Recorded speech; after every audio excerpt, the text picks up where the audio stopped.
दोपहर के बाद में तोड़ी गई बेलपत्र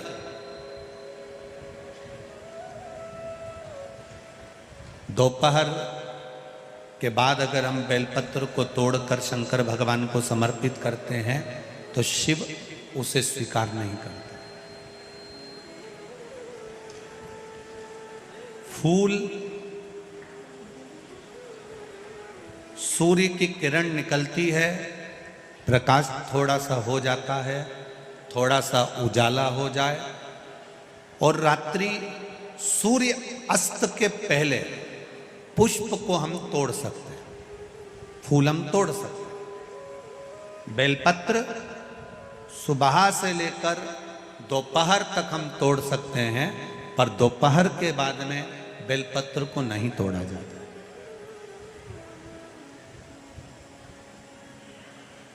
चतुर्थी, अष्टमी, नवमी, द्वादशी, चतुर्दशी, अमावस्या, पूर्णिमा, संक्रांति, ये ऐसे पर्व हैं जिस दिन बेलपत्र को नहीं तोड़ा जाता।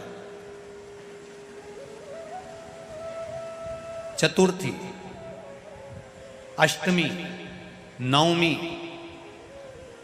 द्वादशी, चतुर्दशी, अमावस्या, पूर्णिमा, संक्रांति, ये वो पर्व है जिस पर बेलपत्र को नहीं तोड़ा जाता। पुरानी बेलपत्र 1 महीने पुरानी भी रखी है। पुरानी बेलपत्र मंदिर के बाहर भी अगर निर्माल्य में उतरी हुई बेलपत्र किसी डलिया में पड़ी है, बहुत सारी बेलपत्र अगर किसी ने ले जाकर निर्माल्य को कहीं ले जाकर पटक भी दिया है मंदिर के कोने में, वहां से बेलपत्र उठा लो, उसको धो लो, साफ कर लो, वापिस ले जाकर महादेव को चढ़ा दो, वो स्वीकार कर लो।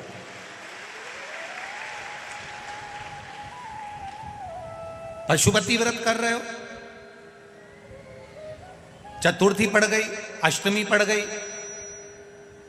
द्वादशी पड़ गई, बच्चों से मत कहो कि बेलपत्र तोड़ कर लाओ। बच्चों से कहो जाओ शंकर जी के मंदिर में कहीं डलिया में कहीं एक आध 2 बेलपत्र भी, 1 बेलपत्र भी अगर कहीं साइड में पड़ी हो, उसको उठा लाओ, धो, बाबा के थाली में रख लो और पशुपति व्रत पर भी चढ़ा दो। दोपहर के बाद में पूजन करने जा रहे हो, बेलपत्र दोपहर के बाद ना तोड़वाइए। फूल सुबह प्रकाश होने से लेकर रात्रि को, शाम को जब सूर्य अस्त हो उसके पहले फूल आप तोड़ लो, मना नहीं है, दिन भर का समय आपके पास है, पर रात्रि में फूल नहीं तोड़ा जाता।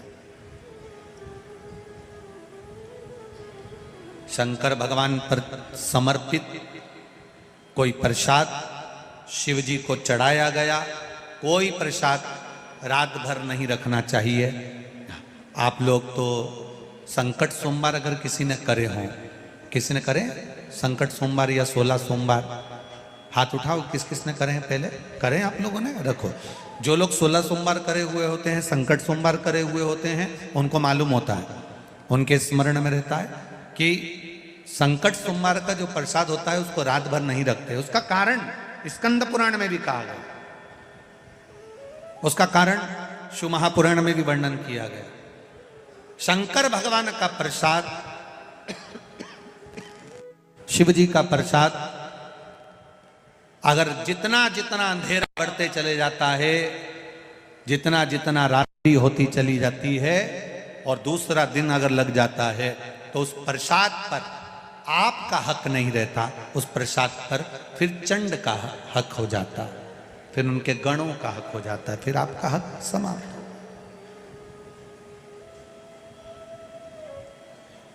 तीसरी बात का स्मरण करिएगा, एक तो बेलपत्र दोपहर के बाद ना तोड़िए, दूसरा पुष्प रात में ना तोड़िए, तीसरा चतुर्थी, अष्टमी, नवमी, द्वादशी, अमावस्या, पूर्णिमा, चतुर्दशी, संक्रांति, इस पर बेलपत्र ना तोड़िए।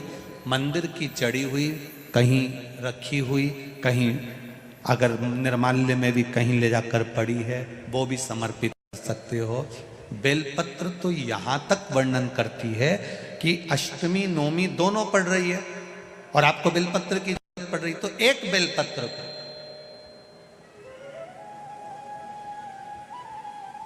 आप एक बेलपत्र को या तो वस्त्र में संजो कर रख लो, रख सकते हो, संभाल के रख लो, ना बने तो तुम्हारी जो पाठ पढ़ने की पुस्तिका होती है, जिसको तुम भजन गा लेती हो, पढ़ लेती हो, राम रक्षा स्तोत्र, हनुमान चालीसा, गोवर्धन चालीसा, जो पढ़ लेती हो वही उसी में रख लिया और वही बेलपत्र वापिस हमको प्राप्त हो गई। हमने वही शिव जी को वापिस चढ़ा दी और उससे हमको फल की अनुभूति प्राप्त हो गई। जरूरी नहीं है तोड़े।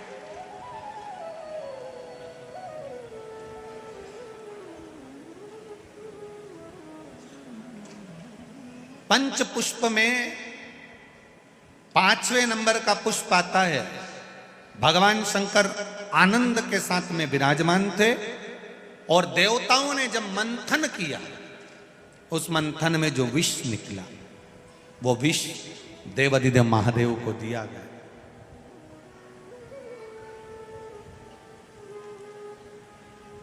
अब बाबा देवाधिदेव महादेव को जो विष प्राप्त हुआ तो पार्वती मैया को शिव जी ने याद किया, पार्वती आओ।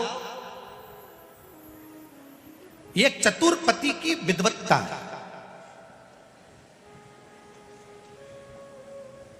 एक विद्वान पति जो होता है, चतुर्पति जो होता है, उसकी विद्वत्ता जो होती है, उसको दर्शाया है मेरे महादेव ने। बहुत विडंबना में जीवन चल रहा, बहुत परेशानी में चल रहा, बहुत टेंशन चल रहा, पति किसी को बताना पसंद नहीं करता, बहुत चिंता है, घाटा लग गया, कर्जा बढ़ गया, तकलीफ हो गई, रोग हो गया, बीमारी हो गई, कुछ गलत करी आया, कुछ अच्छा करी आया, किसी को बताए ना बताए, पत्नी को एक बार बोल कर देखना, वो तुमको विल पावर मजबूत करेगी, कह देगी चिंता मत करो, मैं हूं और आप हो, सब करेंगे। पर पति पत्नी को ऐसा धुतकार, तू चुप रहे, तेरे में अक्ल नहीं है, तू तो पगली है। अरे भाई, इसने तेरे से कहा था कि तू कर्जा करके आ। इतनी माताएं बैठी है, इतनी और इतनी टीवी पर कथा सुन रही हैं, एक माता ने कभी अपने पति से कहा हो कि तुम कर्जा करो, चोरी करो, डाका डाल के लाओ? कोई नारी अपने पति को चोरी करता नहीं देखना चाहती, कोई पत्नी अपने पति को डाका डालते नहीं देखना चाहती, कोई पत्नी अपने पति को कर्जे में डूबते हुए नहीं देखना चाहती। पत्नी हमेशा पति को चंद्रमा की रोशनी की तरह बढ़ती हुई देखना चाहती है, सूरज की रोशनी की तरह बढ़ते हुए। अब कर्जा हो गया, तकलीफ आ गई, बुरा करिया है, बेकार काम करिया है, तो घबराना नहीं। अपनी धर्म पत्नी को एक बार आद्य शक्ति समझकर, पार्वती समझकर, शिव की शक्ति समझकर उसको भी अपनी बात कहो, दिल से कहो, जो सच है उसको कहो। वो आद्य शक्ति के रूप में तुम्हारे साथ में बैठी है, तुमको खड्डे में नहीं पटकेगी, थोड़ा ना थोड़ा उसकी विवेक से, उसकी बुद्धि से समझाने का प्रयास करेगी और तुमसे इतना जरूर कह देगी, अब जो हो गया हो जान दो, चिंता मत करो, होगा, देखेंगे, आप और हम है ना, टेंशन लेने की जरूरत नहीं है, सब आगे बढ़ेंगे, फिर करेंगे। ये नारी का बल है, ये नारी की बलता है, ये उसका धैर्य है।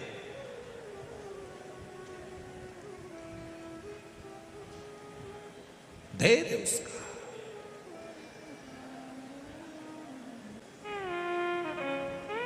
जाओ उसके द्वार तक, उसके दरवाजे तक और अपने हृदय की बात, अपने दिल की बात, अपने चित्त की बात उससे कहने का प्रयास करिएगा। जब हम उससे अपने दिल की बात कहेंगे तो वो सुनेगा। अब कई लोग कहते हैं क्या भगवान सुनता है? ये शिवलिंग तो पाषाण का है, ये शिवलिंग तो पत्थर का है, ये शिवलिंग तो पीतल का है, ये शिवलिंग तो पारे का है, ये शिवलिंग तो मट्टी का है, पार्थिव है। क्या परमात्मा सुनता है?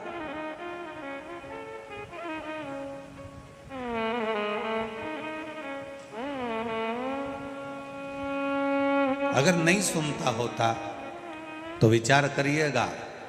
श्रीमद् भागवत में एक कथा आपने सुनी होगी, हाथी का पांव किसने पकड़ा? बोलो बोलो जम के। मगर ने पकड़ा। और हाथी ने किसको बुलाया? भगवान को। अब भगवान आए,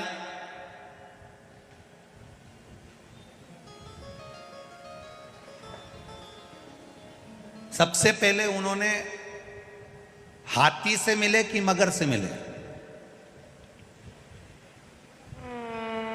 अरे खूब भागवत सुनी तुमने तो बोलो बोलो जम के जरा। भगवान आए तो सबसे पहले वो हाथी से मिले कि मगर से मिले? भगवान आते से ही, सुदर्शन चक्र उठाते से ही सबसे पहले मगर को मारा। हाथी को गुस्सा, रिटर्न बढ़ाओ, बाहर की बढ़ रही है। हाथी को गुस्सा आ गया, हाथी को क्रोध आया। हाथी ने भगवान से कहा, बुलाया मैंने था, पुकारा मैंने था, और आपने उद्धार मगर का कर दिया। भगवान कहते, हाथी बात तुझे समझ में नहीं आई, तू मुझे पुकार रहा था और मगर तेरा पांव पकड़ा हुआ था। तू मेरा भक्त था और वो मगर तेरा पांव पकड़ा था। अगर किसी भक्त का पांव किसी ने पकड़ कर रखा है तो सबसे पहले मैं उसी का उद्धार कर देता हूं। हाथी का उद्धार तो मैंने बाद में करा है। हाथी कहता है मैंने पुकारा और उद्धार तुमने मगर का करा। भगवान कहते हैं क्योंकि हाथी तेरा पांव मगर पकड़ कर रखा था और तुम मुझे पुकार रहा था।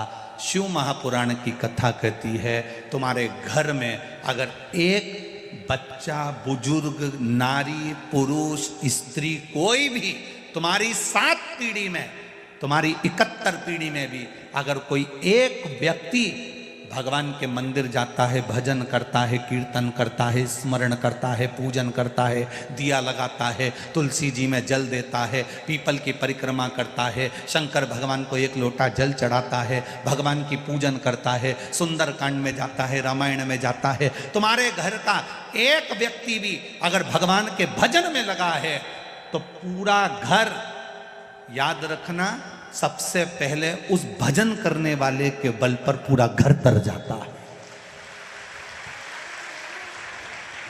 रामायण पढ़ के आया, गांव में रामायण जी का पाठ है, घर का व्यक्ति चले गया, रामायण जी के पाठ में जाकर बैठा, पाठ करा, रात को आया, उसके चरण की रज पूरे घर में गिरी, घर के लोग अपना काम करते रहे। कथा में गया, कथा सुनकर आ गया, घर पर आया, ये जो चलते हो ना उसकी रज उड़ती है।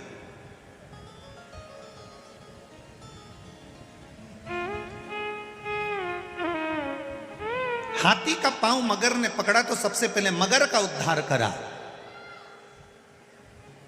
सत्संग करने वाले का संग पकड़ोगे, भजन करने वाले का संग पकड़ोगे, स्मरण करने वाले का संग पकड़ोगे तो उद्धार तुम्हारा निश्चित है। शिव पुराण 7 पीढ़ी को तारने तक का वचन नहीं देती, शिव पुराण 71 पीढ़ी को तारने तक का वचन दे देती है। 1 पीढ़ी 2 पीढ़ी नहीं, 7 पीढ़ी नहीं, शिव महापुराण 71 पीढ़ी को तारने का वचन देती है।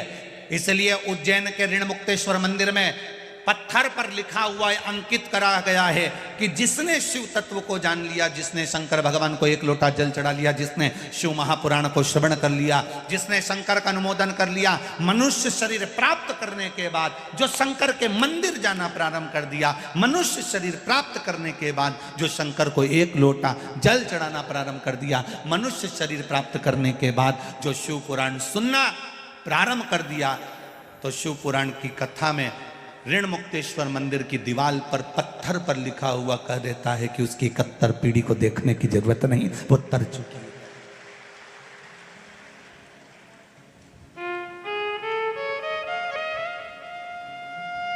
क्यों जाते हैं हम उज्जैन? क्यों जाते हैं उस कालाधिपति की नगरी में? क्यों जाते हैं हम महाकाल की नगरी में?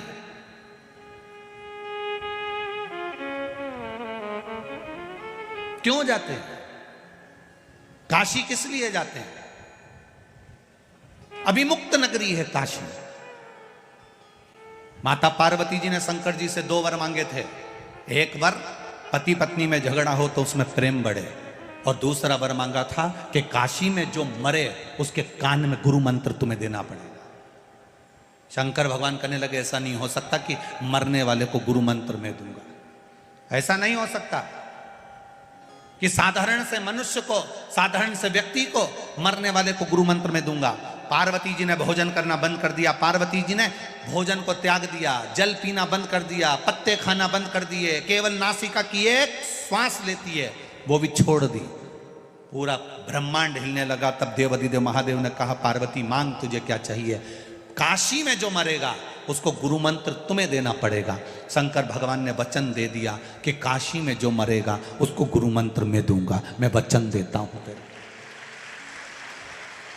दुनिया के लोग मरने के लिए काशी जाते हैं, मृत्यु के लिए काशी को पाना चाहते हैं कि काशी में अभिमुक्त नगरी है, काशी मोक्ष हो जाता है, फिर जन्म नहीं लेता, काशी में मरने वाला। पार्वती जी ने कहा काशी में मरने वाले को आप गुरु मंत्र दोगे, मुझे कैसे मालूम पड़ेगा कि आपने गुरु मंत्र दिया? शंकर भगवान के मन में आया कितनी चतुर है ये, मुझे कैसे मालूम पड़ेगा कि आपने गुरु मंत्र दिया? तो मांग पार्वती क्या चाहती है? पार्वती जी कहती है काशी में मरने वाले के सीधे कान में आप गुरु मंत्र देना और सीधे कान को थोड़ा सा मोड़ देना, तो मैं समझ जाऊंगी कि आपने गुरु मंत्र दे दिया। आज भी काशी में मरने वाले का सीधा कान अपने आप थोड़ा सा टेढ़ा हो जाता है, क्योंकि मेरा बाबा उसको गुरु मंत्र देकर भेज देता है। आज भी काशी का नियम है, अभिमुक्त नगरी है काशी, इसलिए भारत की भूमि के सबसे ज्यादा मुर्दे, भारत की भूमि के सबसे ज्यादा मुर्दे अगर जलते हैं तो काशी में जलते हैं। हमारे यहाँ गाड़ी ओवरटेक करती है, काशी में मुर्दे ओवरटेक करते हैं। हमारे यहाँ का मुर्दा पहले जल जाए। दुनिया के लोग मुर्दे को देखकर रोते हैं, दुनिया के लोग मुर्दे को देखकर रोते हैं, शव को देखकर रोते हैं, और काशी में अगर कोई मरता है तो रोते नहीं, प्रसन्न होते हैं कि महादेव की नगरी में चला गया है। 2 नगरी है, एक काशी अभिमुक्त नगरी है और दूसरी उज्जैनी महाकाल की नगरी, जहां दुनिया के लोगों का समय अच्छा ना चले, दुनिया के लोगों को लगे कि बड़ी दुख की घड़ी चल रही है, बड़ी परेशानी चल रही है, बड़ा कष्ट चल रहा है, बड़ी बीमारी चल रही है, बड़ा रोग चल रहा है, बड़ी तकलीफ चल रही है, उसको कहां ना जाना। एक बार जिसने घड़ी बनाई, जिसने समय बनाया, जिसने पल बनाया, जिसने काल बनाया, उस महाकाल के चरणों में बैठकर एक बार शिव पुराण पूरी सुन लेना, मिल गया। क्यों जाते हैं उज्जैन? अपने समय को सुधारने के लिए। तूने महाकाल काल बनाया, घड़ी बनाई, पल बनाया, मेरा समय अच्छा नहीं चल रहा, मेरा समय अच्छा नहीं चल रहा। जब घड़ी अच्छी नहीं चलती तो इसको कपड़े की दुकान पर या किराने की दुकान पर नहीं ले जाते, इस घड़ी को हम घड़ी वाले की दुकान पर ले जाते हैं। एक बार वर्ष में नियम बना लो कि मुझे कालाधिपति के चक्र उस चरणों में पहुंचना है। और देखो ये तो किस्मत की बात है, 4 अप्रैल से 10 अप्रैल तक उस कालाधिपति के चरणों में शिव महापुराण की कथा बड़नगर रोड पर सुनने को मिल रही है। ये कृपा उसकी।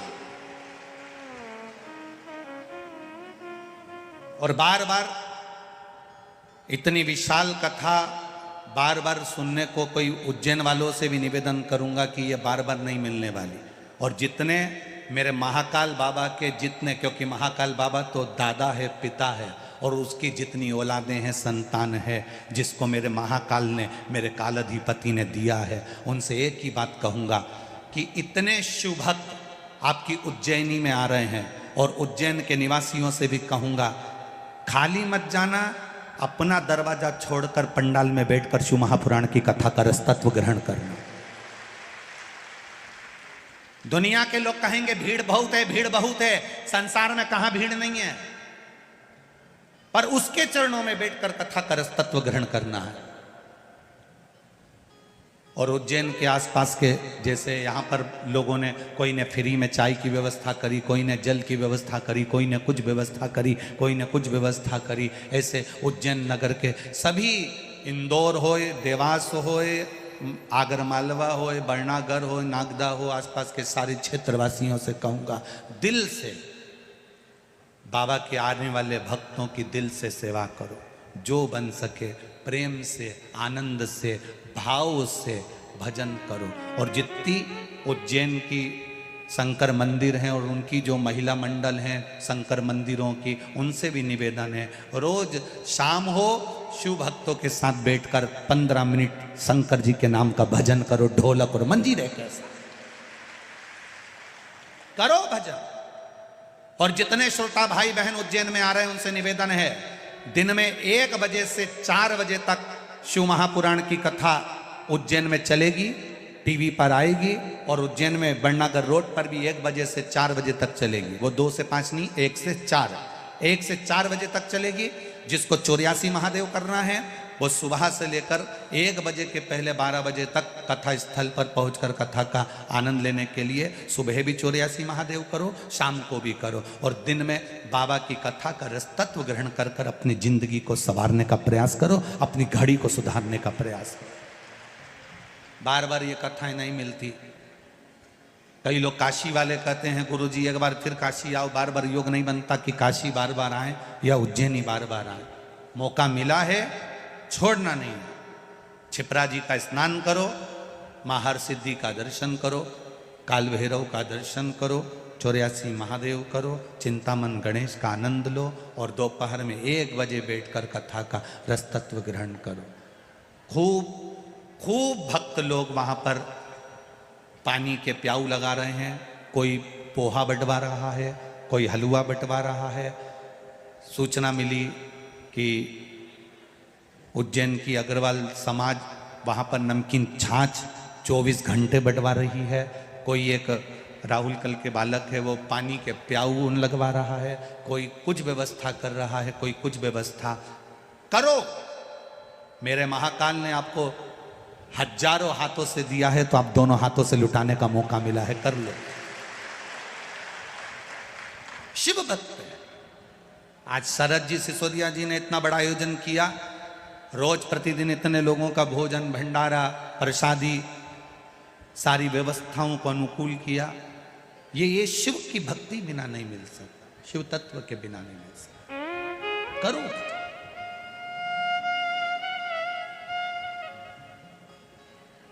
थोड़ा सा डीजल पेट्रोल डालकर जो लोग अपने ट्रैक्टर ट्राली में लोगों को लेकर आए हैं उनको भी साधुवाद दूंगा। आज तुम्हारा 500 का नोट सफल हो गया। ये 500 रुपये 3 महीने में बाबा कितना देगा हिसाब लगा कर बैठे। जितने लोग कथा श्रवण करने के लिए आए, जितने लोग भजन करने आए, जितने लोग कथा का रस तत्व ग्रहण करने के लिए आए, बाबा क्या देगा ये तुम्हें 3 महीने में मालूम पड़ेगा। वो कितना देता है। तुम तो आ गए, ट्रैक्टर उठाया, डीजल डलवाया, 50 लोगों को, 15 लोगों को, 20 लोगों को गाड़ी में भरा, पहुंच गए। पर इतने लोगों को कथा सुनकर तुम लेकर जा रहे हो, उसका फल क्या होगा ये वही जान सकता है, ये वही जान सकता है, कोई दूसरा नहीं, ये वही। तेरी कृपा बिना न हिले एक भी अणु, लेते हैं श्वास तेरी कृपा से तनु तनु। बखान क्या करूं मैं राखों के ढेर का, चपटी भभूत में है खजाना कुबेर का। हे गंगाधार मुक्ति द्वार ओमकार तू, भोले ओमकार तू।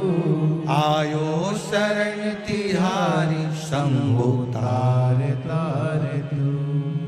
बाबा की कृपा, शिव तत्व को जानना, हमारी चित्त वृत्ति बुद्धि सब परमात्मा में हो जाता है। कभी कभी हमारा मन हम ले जाते हैं शंकर जी की ओर, भटक कर दूसरी ओर पहुंच जाता है। कभी कभी हमारा मन विचलित होता है। ऐसा नहीं, एक व्यक्ति था, उसको कान से सुनाई नहीं देता था, थोड़ा कम सुनता था, अवस्था थी, कम सुन रहा है। अब उसका एक बहुत अच्छा रिश्तेदार बीमार पड़ गया। अब बहुत अच्छा रिश्तेदार जब बीमार पड़ गया तो इसने अपने छोराओं से कहा, रे छोरा, ए नाना, हे रे छोरा, हे रे नाना, हम मेरे को ले चल, वो उससे मिल आऊं। तो नाना चिल्ला कर बोला, तुम्हें सुनाई तो देता नहीं, मिल के करोगे क्या? तो दादाजी बोले, देख मिलना तो पड़ेगा क्योंकि हमारा पुराना पहचान वाला है, मिलना तो पड़ेगा, मेरा पुराना पहचान वाला है, उससे मिलूंगा जरूर। अरे तो तुम बात क्या, वो बोलेगा भी तो तुम नहीं सुन सकते? और उसने कहा, उसमें बोलने, वो कुछ बोलेगा ना तो मैं समझ जाऊंगा। मरीज से बात करते तो मेरी जिंदगी निकल गई। 4-5 चीजें तो होती है बस मरीज से बात के में, ज्यादा होगा तो उसका हालचाल पूछ लूंगा, ज्यादा होगा तो दवाई का पूछ लूंगा, ज्यादा होगा तो भोजन का पूछ लूंगा, ज्यादा होगा तो डॉक्टर का पूछ लूंगा। और मुझे मालूम है कि वो पलंग पर लेटा लेटा जवाब भी क्या देगा। तो ये तो सबको मालूम है कि मरीज से अगर बात करो तो वो क्या जवाब दे। तो तू मेरे को ले चल, मैं तो मेरे मन से पूछ लूंगा और मन से जवाब दे दूंगा। तो सुनाई तो दे नहीं, मत देन दे, तू तो ले चल, मैं जवाब दूंगा नहीं, बस तू तो ले चल। उन्हें दादाजी को मोटरसाइकिल पे बिठाया ने हॉस्पिटल ले गए।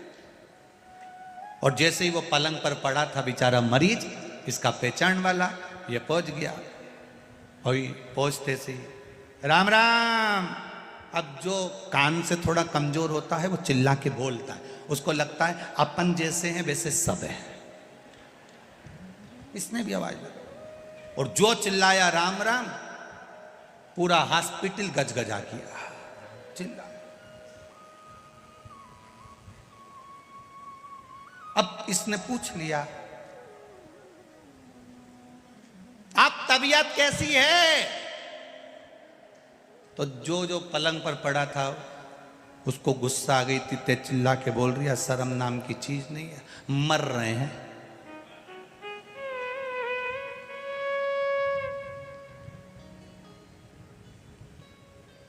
भगवान की बड़ी कृपा है। अब वो बोल रहा है मर रहे हैं, और ये बोल रहा है भगवान की बड़ी कृपा है, ऐसे ही रहो। अब इसको और बुरा लग गया मरीज को। अब इसने दूसरा प्रश्न पूछ लिया, कौन से डॉक्टर का इलाज चल रहा है? अब इसको आ गई गुस्सा, यमराज का चल रहा है। इसने भी कह दिया, बहुत अच्छा डॉक्टर है, तुरंत इलाज करता है, चिंता मत करो, उसी को दिखाते रहो।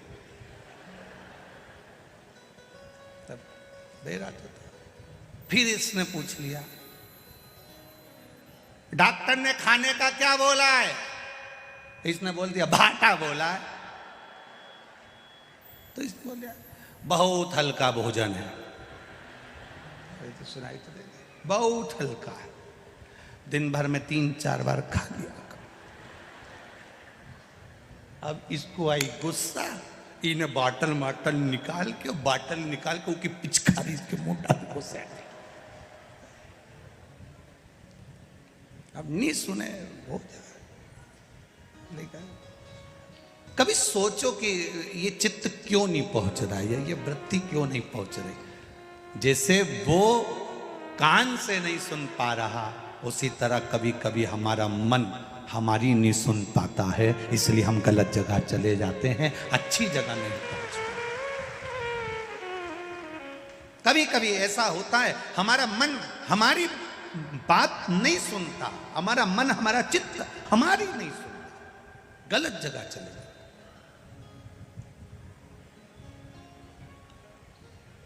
जाना अच्छी जगह। तेरे डमरू की धुन सुन के मैं काशी नगरी आई हूँ। तेरे डमरू की धुन सुन के मैं काशी नगरी आई हूँ। तेरे डमरू की धुन सुन के मैं काशी नगरी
काशी नगरी आई हूँ मेरे भोले। जीवन में एक बात याद रखना, यदि जिस दिन तुम्हारे मन में ये भाव आ जाए कि मेरी दशा सुधर नहीं रही है, उस दिन थोड़े से जल में जरा सा या तो गन्ने का रस हो या गुड़ हो, कुछ भी थोड़ा सा घोल कर यदि शिव को समर्पित करने के बाद शुद्ध जल यतिनाथ के नाम से चढ़ाया जाता है तो वो जल अमृत बन जाता है।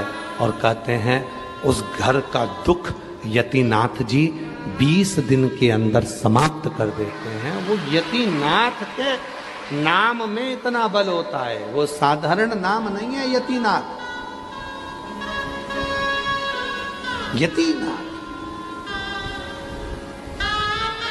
दुखों ने घेर लिया, बहुत दुख है, बहुत दुख।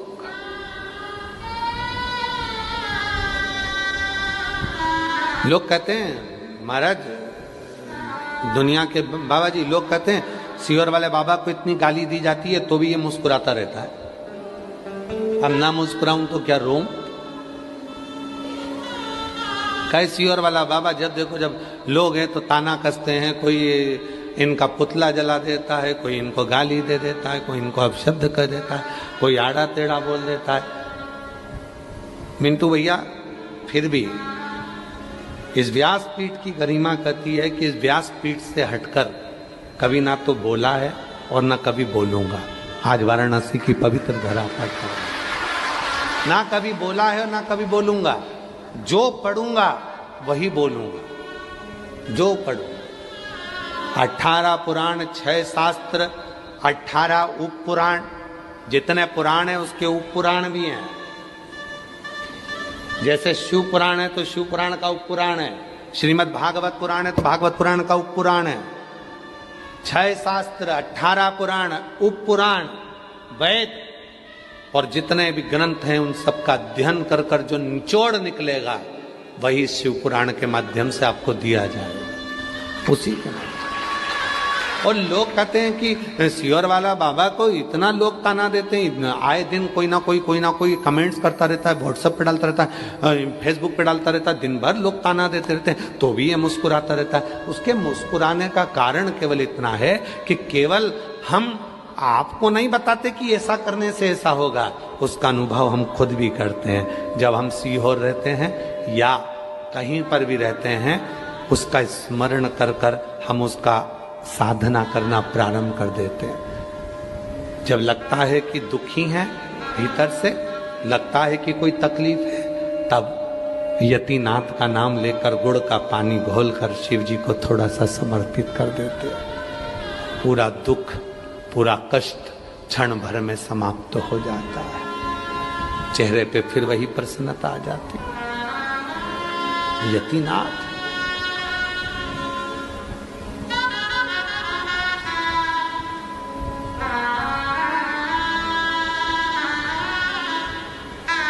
बस उससे मिलन की आस।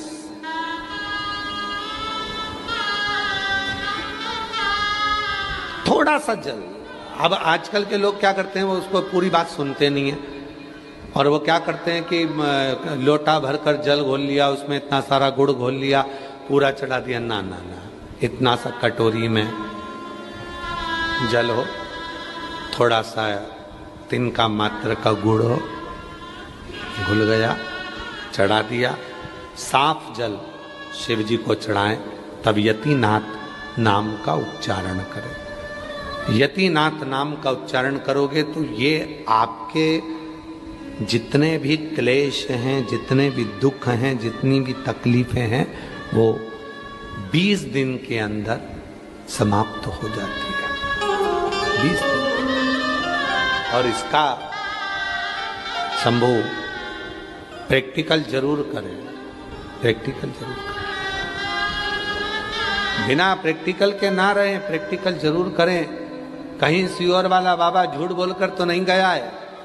हमने जो शास्त्रों में पढ़ा, हमने जो शास्त्रों में सुना, उसका अध्ययन, उसका स्मरण।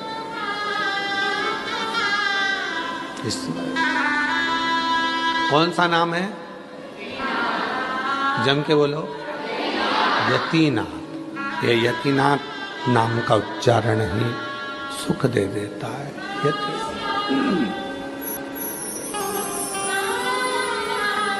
यतीनाथ नाम का स्मरण हमें आनंदता दे देता है। यतीनाथ।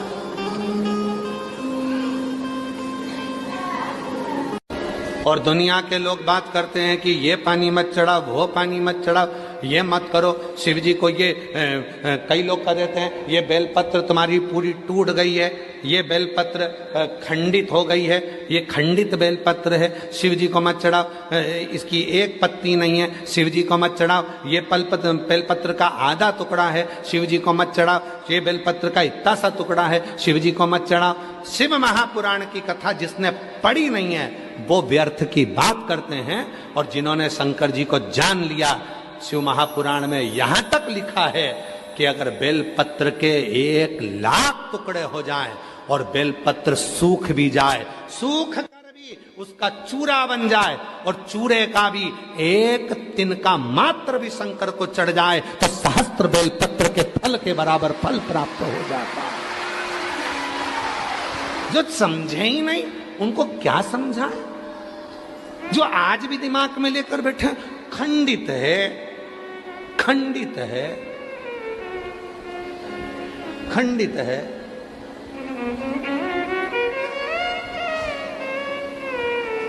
खंडित है। कई लोगों के दिमाग में बैठा रहता है। और आप लोगों से निवेदन है, आज की कथा में से ये वाला वीडियो काट के डाल देना आप लोग। जो लोग कहते हैं बेलपत्र खंडित है, बेलपत्र का टुकड़े से टुकड़ा, टुकड़े से टुकड़ा भी अगर है और वो भी अगर शिव को समर्पित है तो वो भी सहस्त्र बेलपत्र के बराबर हमें फल दे रहा है। सहस्त्र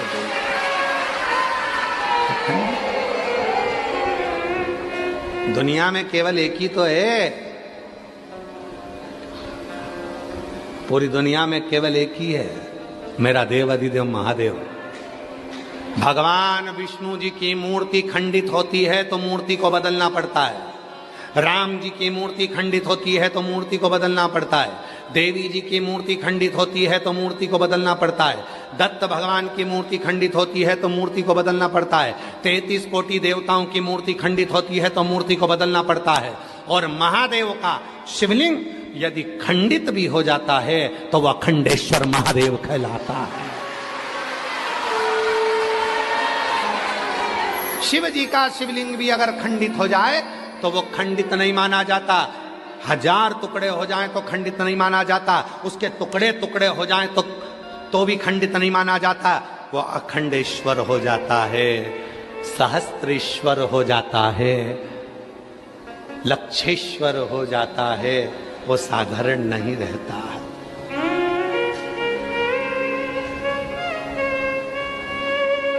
लक्षेश्वर अखंड है, वो खंडित ही नहीं हुआ। सारी दुनिया में सबसे ज्यादा आक्रमण अगर द्रोहियों ने करे हैं तो काशी पर करे हैं। अगर विधर्मियों ने सबसे ज्यादा आक्रमण करे तो काशी विश्वनाथ पर करे।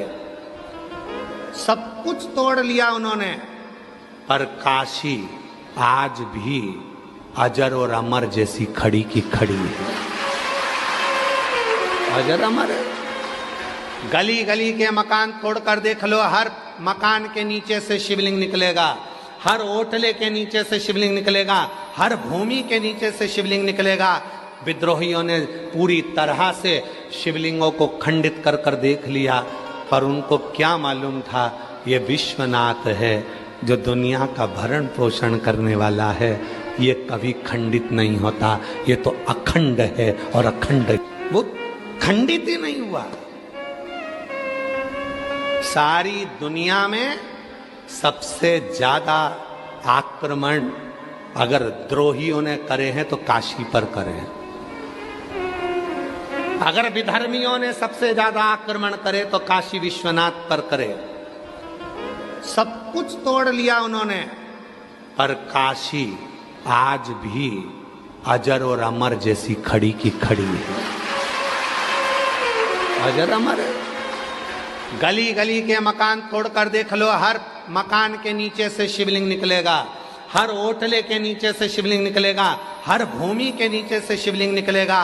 विद्रोहियों ने पूरी तरह से शिवलिंगों को खंडित कर कर देख लिया, पर उनको क्या मालूम था ये विश्वनाथ है जो दुनिया का भरण पोषण करने वाला है, ये कभी खंडित नहीं होता, ये तो अखंड है और अखंड ही रहेगा। ये अखंड है और अखंड ही रहेगा। ये कोई साधारण नहीं है, इसको समझना साधारण नहीं है। भगवान शिव की कथा है, 24,000 श्लोक शिव महापुराण में है, 12 संहिता, और एक एक संहिता भगवान शंकर को समर्पित है।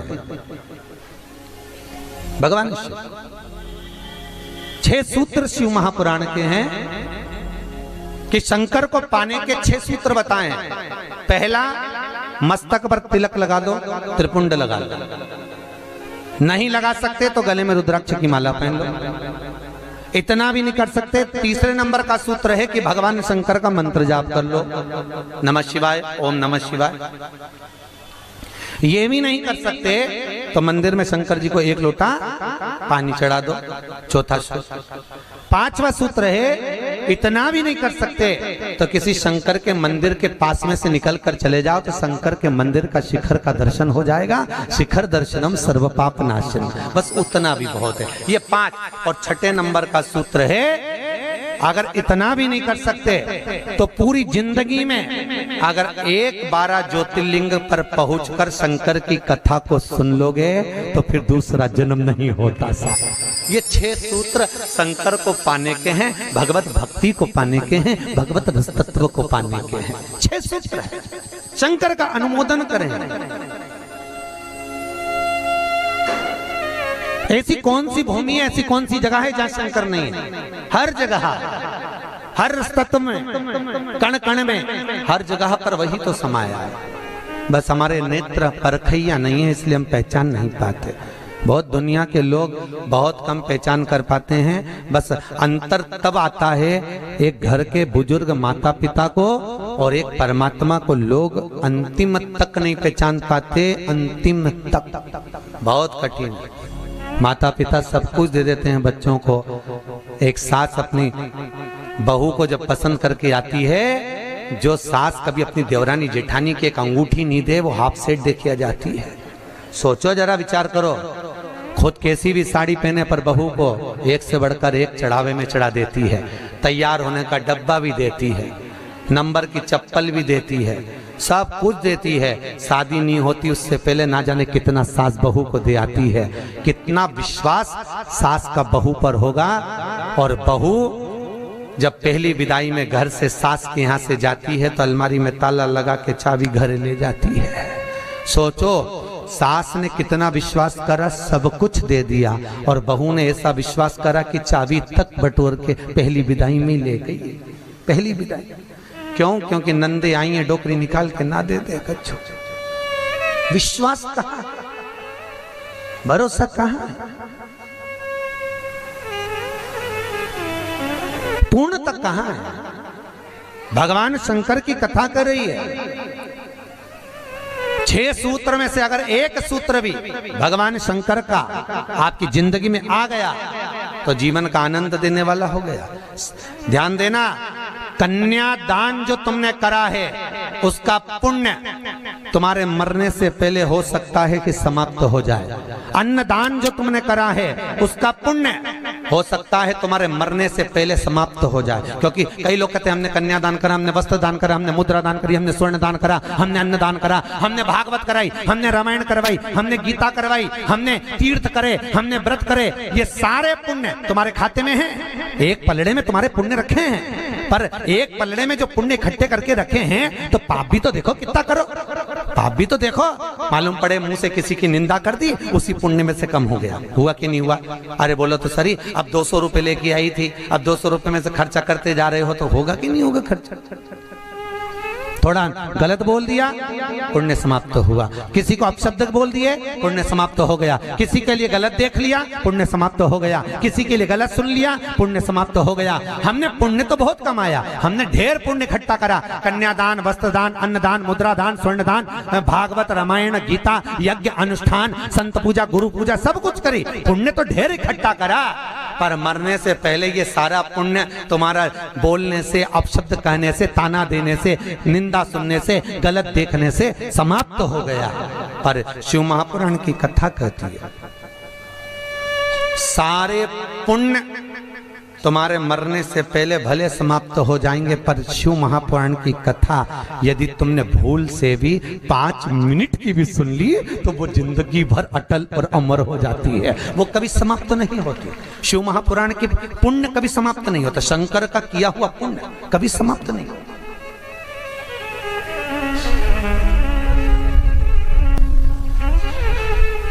आज वो कोई कह रहा था, गुरुजी वो हम पोटलियां बना के लाए हैं तो एक एक मंदिर में पोटली चढ़ाएं और कई चढ़ाएं। हमने कहा लो, आए हो इतनी दूर तीर्थ करने के लिए, 5 रुपया, 10 रुपया, 2 रुपया करो, जो तुम्हारी मर्जी पड़े चढ़ाओ।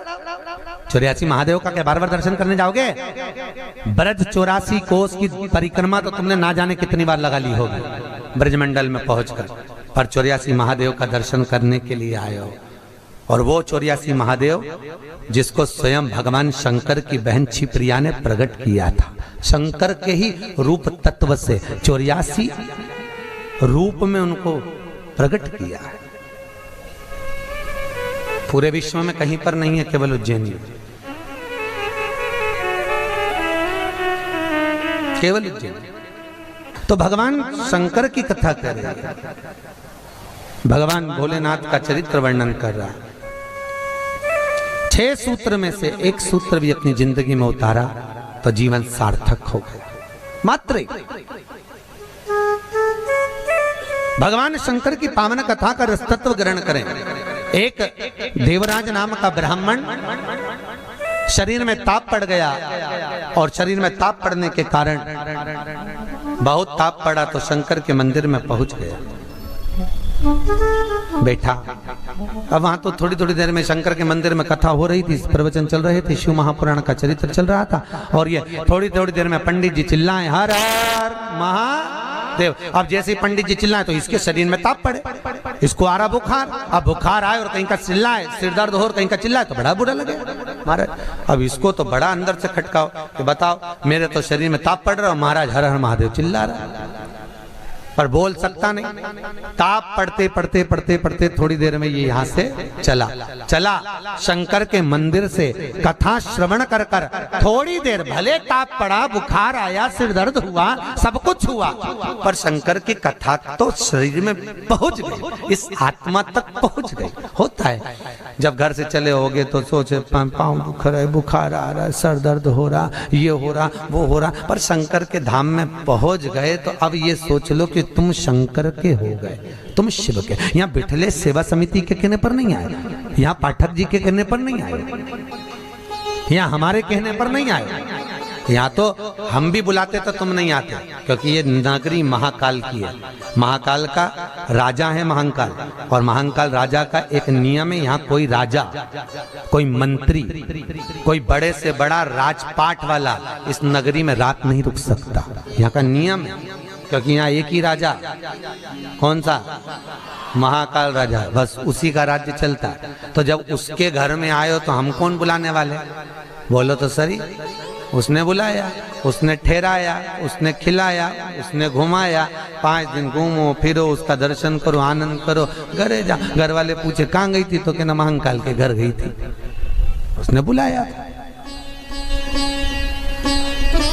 रामकृष्ण परमहंस जी से एक ने कहा, रामकृष्ण परमहंस जी से बोले, अरे रामकृष्ण परमहंस जी, हमने सुना है कि माता जगतजननी जगदम्बा शारदा भवानी माँ देवी आपसे बात करने के लिए आती हैं, आपसे मिलने के लिए आती हैं। रामकृष्ण परमहंस जी ने कहा, तो रामकृष्ण परमहंस जी, अगर देवी जी तुमसे मिलने आती हैं, देवी जी तुमसे बात करने आती हैं, जगदम्बा तुमसे मिलने के लिए आती है, तो रामकृष्ण परमहंस जी एक काम करो ना, एक आध बार माता जी को हमारे घर भी भेज दो। हंसी उड़ाने वाले तो कुछ भी बोल देते हैं, एक आध बार माता जी को हमारे घर भेज दो। रामकृष्ण परमहंस जी ने कहा ठीक है, एड्रेस बता दो, देवी जी को तुम्हारे घर भेज देंगे। बोलो एड्रेस क्या है? उस व्यक्ति ने कहा फलाना गली में, फलाना मोहल्ले में, ये वाले मकान में, इस नंबर में, इस जगह पर मैं रहता हूँ।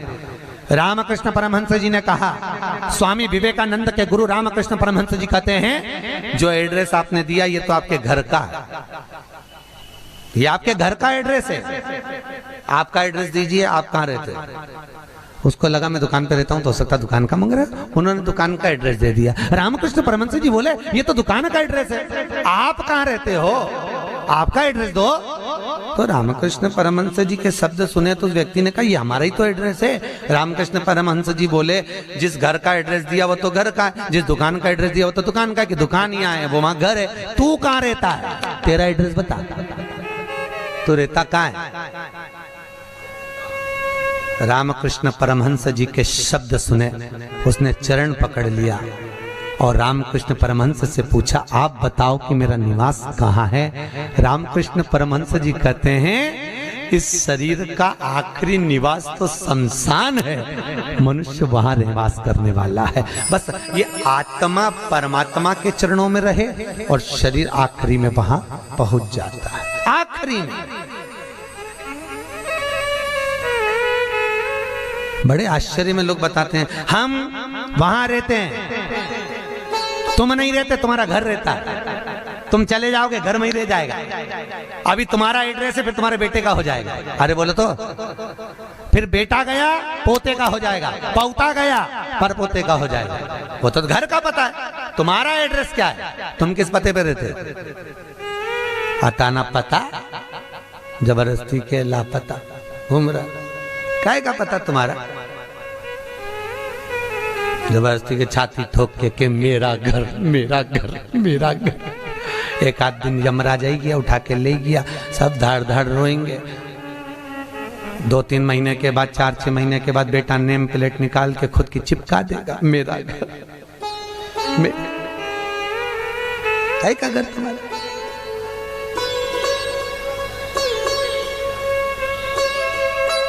क्या कहा? सज धज के जिस दिन मौत की सहजादी आएगी, न सोना। हमसे भी लोग कहते हैं गुरुजी तुम कथा वाचते हो इतना सारा सोना मोना पहन के पहनते हो, तो हमने कहा जजमान लोग दें तो क्यों नहीं पहने? अरे बोलो तो दीजिए, कहीं करे कहीं बाद में जोड़ जोड़ के औलाद के देखे ना, तो है तो तुम्हारे पास भी, बस तुम भी जोड़ जोड़ के लाकर में, अलमारी में लाकर में, और एक आध दिन मर गई और सारा पड़ा की पड़ा रह गया, ऊपर जाके याद करेगी वाला हार तो पीना ही नहीं, फिर कहीं मतलब का सब कहीं करे वो का।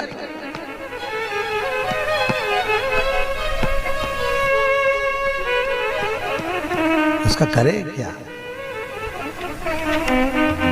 जितनी साड़ी धरी है सब पहन लो जीजियों, बाद में किसी काम की सब धरी ले जाए। ऊपर जाती जाती यमराज सेकेगी, नीली वाली तो पहनी नहीं थी, अभी पीको लगवाई थी, एक बार फिर से छोड़ दे वंश मोर, फिर से छोड़। भगवान भी यमराज भी कहेगा चल ऊपर चल, अब कहीं नहीं पहने, ले गया वही करे। खूब जोड़ा, आखिरी में यही छोड़ा, और फिर इतना बड़ा फोटो टंगा, उनमें प्लास्टिक के फूल की माला, और वो भी पंखा में माला यूं हिले, पंखा में माला हिले और डोकरी फोटो में स्माइल दे। वो डोकरी भी इसलिए स्माइल दे कि बेटी हम भी जोड़ जोड़ के मर गए, यही टंग गए, तुझे भी टंगना है, इसलिए डोकरी भी ऐसे यही टंगे से जोड़ो। कुछ नहीं खाया, खूब जोड़ा, खाना खाने की फुर्सत नहीं थी, साहब सवेरे 8 बजे से रात को 10 बजे तक दुकान नहीं छूटे।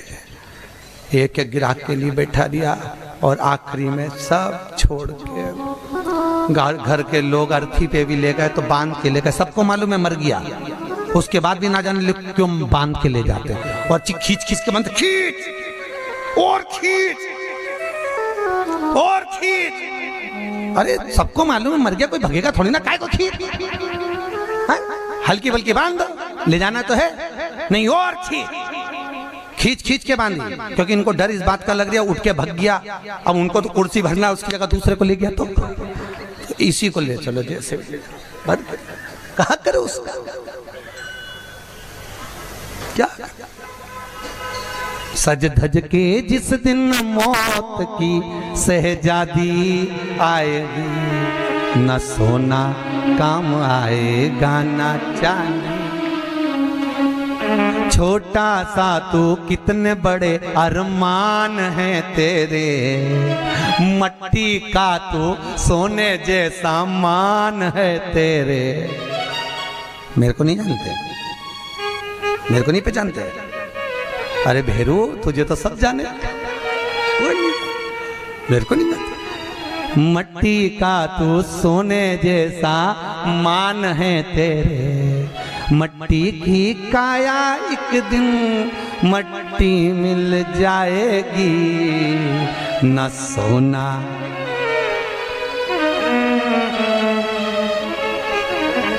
कई करोगा फिर।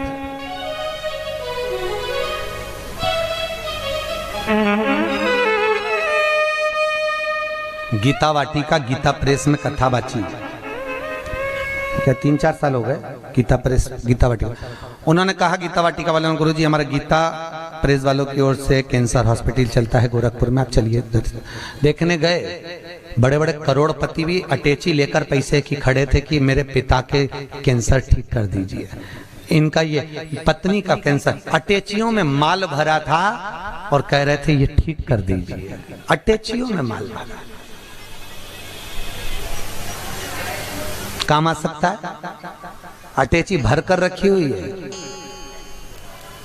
पर शिव महापुराण की कथा कहती है, जहां पर औषधि भी काम नहीं करती, वहां पर शिव की करुणा काम कर जाती है और कृपा बरसा देती है। शिव की कृपा, शंकर करुणा करता। तुम एक बार विश्वास रखो उस शिव पर, उस शंकर पर। देवराज ने प्राणों को त्यागा, प्राणों को त्यागा तो भगवान शंकर के धाम में चले गया। क्योंकि भले 5 मिनट की भी कथा सुनी हो, चलते चलते भी अगर शिव महापुराण तुम्हारे कानों में पड़ गई हो, चलते चलते भी अगर तुम्हारे कानों में एक शब्द भी शंकर की कथा का मिल गया हो, तो वो शंकर की कथा कभी छिन्नित नहीं होती, वो शंकर से मिला देती है। शंकर से, शिव से मिला। देवराज मोक्ष पा गए। फिर अगला चरित्र सुनाया, एक बिंदुक नाम का ब्राह्मण जिसकी धर्मपत्नी का नाम था चंचुला देवी। बिंदुक जो भी लाता वो चंचुला को लाकर देता। क्यों देता? क्योंकि पति का नाम केवल पति है, पर पत्नी का नाम धर्म पत्नी है। पति कुछ भी कमाई कर कर लाएगा वो अपनी धर्म पत्नी को देगा, क्योंकि ये धर्म में लगाती रहेगी। अगर ये मेरी कमाई को धर्म में लगाएगी तो मुझे भी बैकुंठ तक तो ले ही जाएगी। ये धर्म पत्नी है, धर्म पत्नी। तो एक कथा के मुख्य यजमान गोपाल मंदिर वाले महाराज जी बने हैं, पंडित जी, पाठक जी, परंतु इनके मन में कथा का आया ना आया वो बात की बात है। पर धर्म पत्नी हमारी भाभी जी, इनका मन में कथा सुनकर मन में भाव आ गया, गुरु जी एक कथा कराओ, बस ये कृपा। जिंदगी में एक बार शिव महापुराण, फिर ठाकुर जी की जो मर्जी, भोलेनाथ की जो, पर शिव पुराण तो करा लो। हजारों हजार भागवत, हजारों हजार राम कथा, हजारों हजार गीता का स्मरण करने पर भी जो पुण्य प्राप्त नहीं होता, वो मात्र एक दिन की, मात्र 5 मिनट की शिव महापुराण श्रवण करने से प्राप्त हो जाता है। साहब, शंकर की कथा का रसतत्व ग्रहण करने से प्राप्त हो जाता है, मात्र एक क्षण की, एक क्षण। और बहुत किस्मत वाले हो साहब, आपके बच्चों ने, आपकी बहुओं ने, आपकी बेटियों ने, आपके परिवार वालों ने आपको जमा कर सूटकेस अटैची जमा कर भेजा है साहब। आपकी बहुओं को, आपके बेटों को, आपकी बेटियों को धन्यवाद दूंगा। उन्होंने कहा मम्मी जाओ, पापा जाओ, हम बोलते हैं, हम बुक कराते हैं। और मैं धन्यवाद दूंगा पाठक जी आपके भी बहन बेटियों को। उन्होंने कह दिया मम्मी तू कथा करवा, पापा आप लग रहो, अपन करते हैं व्यवस्था, सब आनंद होगा, कथा कल मस्त होगा। ये जीवन का सुख है साहब। याद रखना, कोई एक बेकार काम करते हैं तो हमारे पितरों को लोग देखने तक नहीं जाते, पर घर का एक व्यक्ति भी अगर पुण्य का कार्य कर लेता है तो उसके पूर्वजों की पीठ स्वयं नारायण जाकर थपथपाते हैं कि तेरे वंश में कोई पैदा हुआ जिसने सत्कर्म करा, सत्कर्म किया।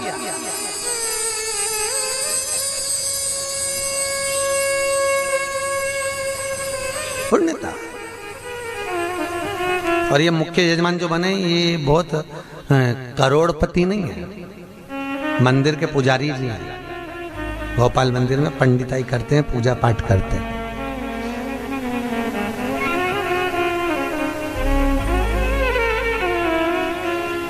उसमें भी शायद मेरे हिसाब से, मेरी सोच से तो 3-4 हजार रुपये महीना कुछ मिलता होगा। उसके बाद भी मन देखिए कि नहीं, कथा रस तत्व हो महाराज, श्रवण करें, जीवन का सुख पाए। और ये इनके ऊपर जो कृपा हुई है ये पूर्वजों की हुई है कहीं, और आपके ऊपर जो कृपा है, आप जो यहाँ महाकाल की नगरी में बैठे तो तुम्हारा तो है, पर तुम्हारे भी पितरों की ना जाने कितने पूर्वजों का आशीर्वाद होगा।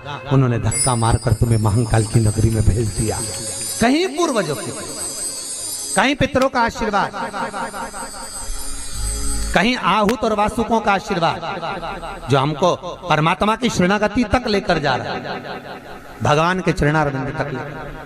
बिंदु को जो लेकर आता वो चंचुला देवी को देता, चंचुला देवी उसको भोग में लगा लेती है, पर चंचुला कभी धर्म में नहीं लगाती। धर्म पत्नी का लक्षण है कि पति की कमाई का एक अंश निकाले और वो ले जाकर कहीं सत्कर्म में, कहीं धर्म में लगा दे। एक अंश निकाल कर वो धर्म में लगाए तो धर्म पत्नी है। पर आजकल की पत्नियां ऐसी हैं, निकालती तो है पति की कमाई का, पर सब डेंटिंग पेंटिंग में लगाया, वो धर्म में लगा ही नहीं पाती, धर्म में लगे ही नहीं। वो कितना ही प्रयास करें। कई माताओं की आदत रहती है हर बार सोचे सत्यनारायण की कथा कराऊंगी, सत्यनारायण की कथा कराऊंगी,